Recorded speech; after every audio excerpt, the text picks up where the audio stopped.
How's it going, everybody? I'm here today to discuss and talk about my new setup. Unfortunately, I did sell my SL94. It's kind of a bittersweet thing for me. I did enjoy that gun. I shot it for a year. I bought it brand new, and I took really good care of it. And it was a great performing gun. After I got it broken, it shot extremely well, especially for an Ego. It was a nice soft shot. It had the plank kit and the ZIG-2 and all that came in it, and it shot amazing. So anyway, on to the new setup. Like I said, I sold my SL94 and I used some of the money to buy a brand new die DM11. This is the polished red and polished pewter gun. This is I'm very happy with the purchase. It's I lose a little efficiency with this gun, but to be honest, that doesn't really matter that much at the field. It's a very soft shot.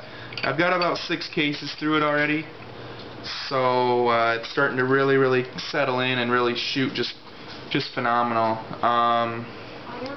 Actually, I put the NT rubber grip. I acquired an NT grip from a guy at my local store, so I just thought it looked kind of nice on there. This does actually have the NT grip frame, and it is really comfortable. I really enjoy how this gun points. It feels very in line with your eyesight and your hand. Your hand snugs right up into it, and it really just feels great. Your hand wraps around the foregrip here, the regulator. Really nice. I picked up a liquid red rotor. Kind of sets it off. It really sets off the look. I think it looks great. The same crossfire tank that I've had for a while now. Just put some stickers on it. Actually, I switched out the regulator for a Ninja Reg that I got. The Ninja Regs they're $30, and they're much lighter than the stock crossfire regulator. The crossfire regulators are really nice. They are bulletproof reliable, but they are heavy. I mean, they're really bulky, they're heavy, they add quite a bit of weight to your tank. If you switched it out, if you have a crossfire tank and you switched out for a Ninja Reg, the performance is virtually the same. The weight difference is huge. Might be a good idea if you guys are weight conscious to try that. I actually took the gauge off the crossfire gauge.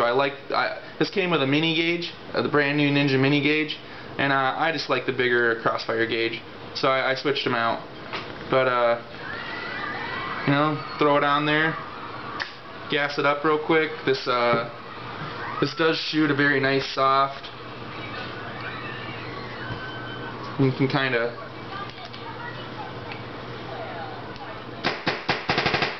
very nice soft shot. Like I pointed out, I have about 6 cases through this, so it's really starting to settle in. Something about the DMs, if you go from shooting like a poppet valve, like an Ego, or like a Bob Long or something like that, like a Timmy or the newer G6R, something like that, you will notice that there is quite a bit more maintenance with the spool valves, especially the DMs. You want to make sure the bolt is always clean, always lubed, because if you will notice a drop off in your shot if your gun is not properly cleaned, properly lubricated. You will notice a drop off in your shot. The bolt won't move as well. Your shot isn't going to be as accurate. Your velocity is going to be all over the place, so your gun isn't going to shoot as accurate.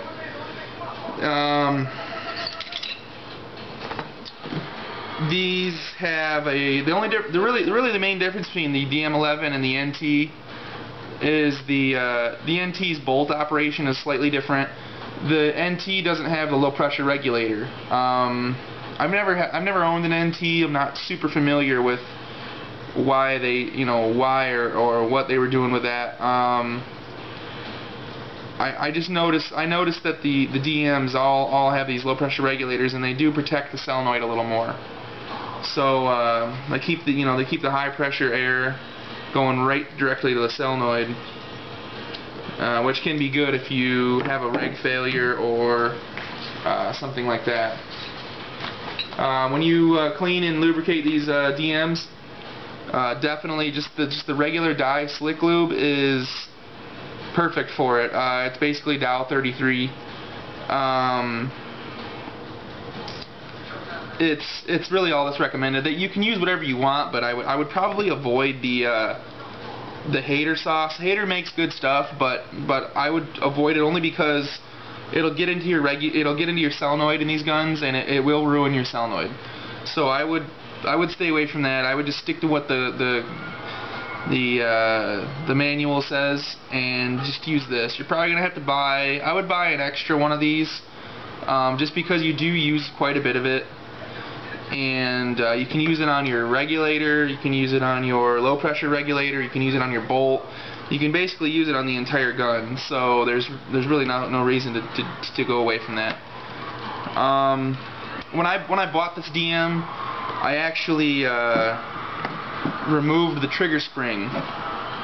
When you first buy the gun and you pull the trigger right out of the box, you're going to notice that the trigger pull is pretty hefty.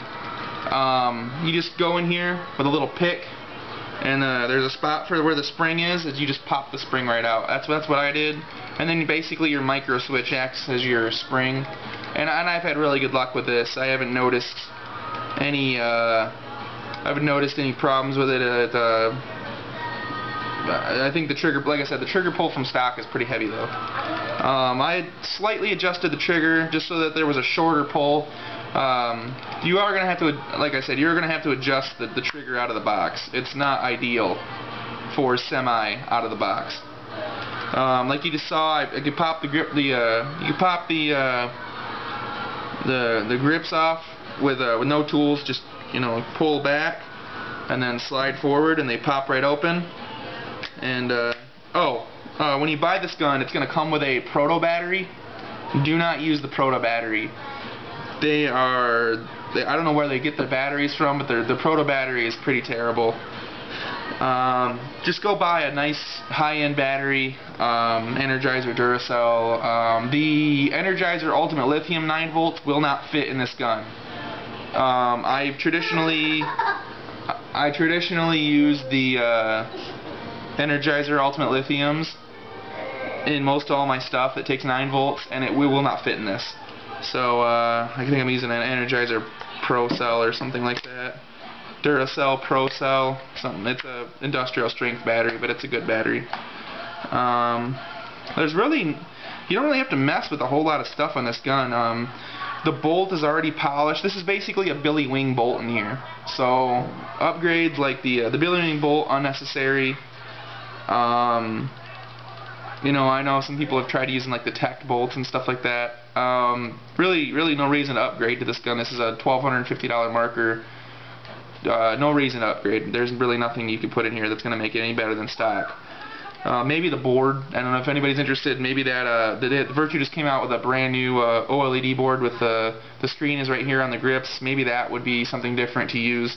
I haven't had any issues with the stock board. I think if I'm correct, I believe Tadao does some of the programming for the die board. So really no reason to get another board. I know Virtue also makes boards for the rotor.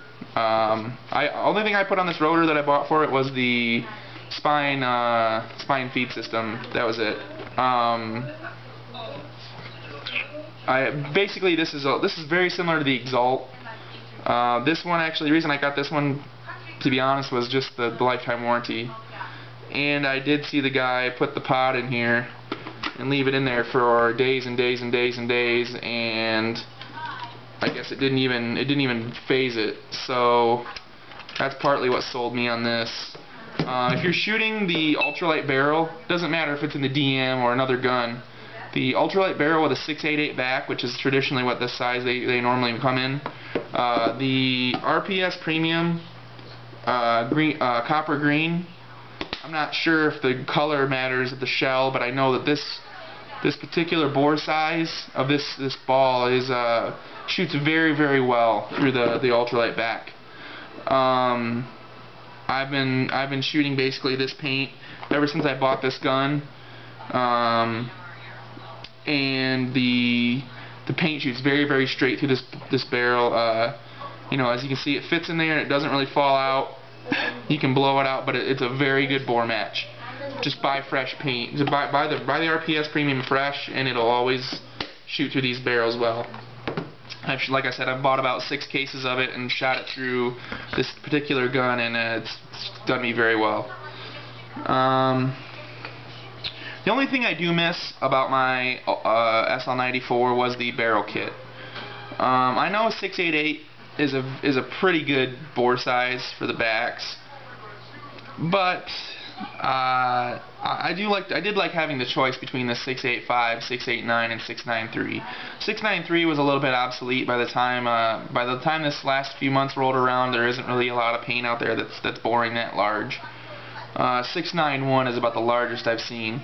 But the 685 and 689 backs, 685 was nice because then you could kind of underbore a little bit, and it did give you a little more pop with your velocity.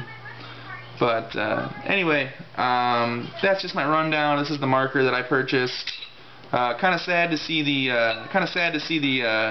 Ego go, but it was time for me to get a gun that maybe I think it shoots a little, quite a bit smoother, this DM. So it was time for me to upgrade to more of a spool valve type. I was ready for a DM, really. But if you have any questions, comments, or otherwise, good or bad, leave them down below, and we will chit-chat. Thanks. Have a good day.